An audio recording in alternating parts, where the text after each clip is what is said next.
Hey guys, it's Steve and Emily here with some announcements and training tips for you.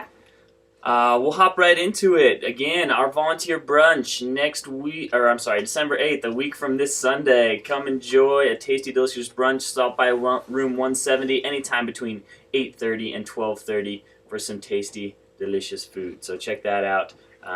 Hopefully, we'll be able to pop over there and hang out with you for a little bit. It'll be a good time. Second thing, our tip of the week for leading small groups this week. We have three, kind of. One, be aware of the tone you set at the beginning of your small group. So those first 2 minutes that you guys sit down with your students are super important. Kids take cues on what that rest of the time is going to be like. So for those first 2 minutes, set the tone that it's going to be a productive time, that you guys are going to get through a lot, that you're going to have. You can even go through what you're going to be doing that day. They want to have a lot of fun, but you also want to take this time seriously. So just be aware of the tone you set at the start of your time. Second one, shoot for a goal of having the students talk for about 80% of the time and have you talk for about 20% of the time. So we want to be. But Steve, that's crazy. That is crazy. That ratio. It's pretty big. What if I'm leading a group and I just want to talk the whole time? I understand that, yeah, and that's great. And I love that you want to talk the whole time, but we really want to encourage students to be leading the conversation because we know that a lesson found out and discovered by themselves is much better than one told to them. So if you guys can help steer them towards the right answers through conversation, that lesson will stick with them a lot better than just telling them. So try to direct the conversation, lead the conversation, but help them participate as much as you can. You'll have a much more interactive group and kids that are much more interested in engaging in conversation than just being talked at. So shoot for an 80-20 goal. It's pretty lofty and high. If you don't hit it, we understand, but aim for that goal. The last one is the third one, is just try to keep things moving in your group. We have a couple activities for this week, and it's okay to intersperse those activities throughout. Sometimes kids get antsy. They've been sitting for a large group for a while. So just remember to keep things moving. That'll help with disciplinary problems too. Have the next question ready in your head. Ask leading questions off of statements that kids are making. Ask why, go deeper. Keep the conversation moving and you'll have kids more engaged and hopefully less discipline problems throughout as well. Yay!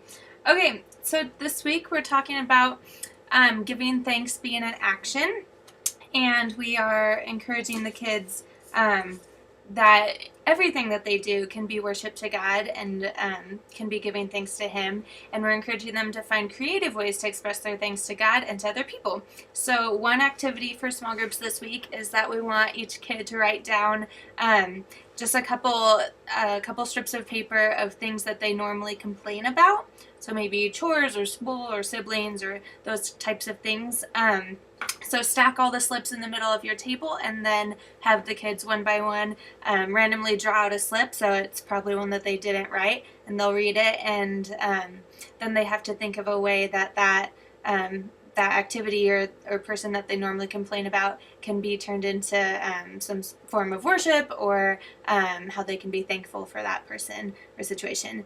The other activity is writing thank you cards to people in their lives who have made an impact or who usually help them out throughout the week. Finally, our lovely take-home activities.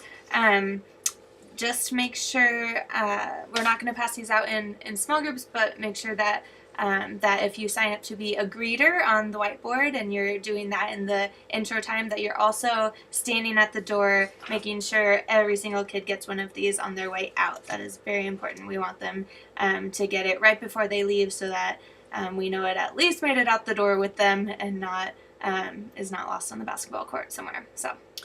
And thank you guys for your continued support and signing up on the whiteboard and being spread out throughout the gym.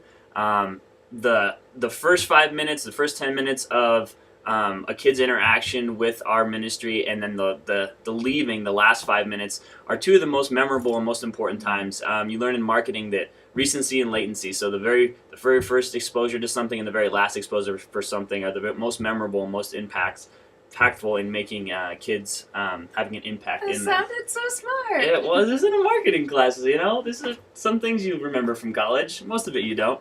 But those are really important times. So remember to make those times as great as we can and to build into those relationships and take advantage of those, the first 10 minutes and the last 10 minutes. So Everything in between is very important too, but those are really It's all important times. So. important.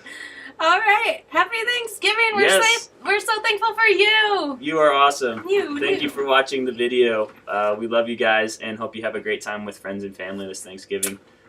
And we'll see you on Sunday. Bye. Huddle time. Come to Come huddle to time. huddle.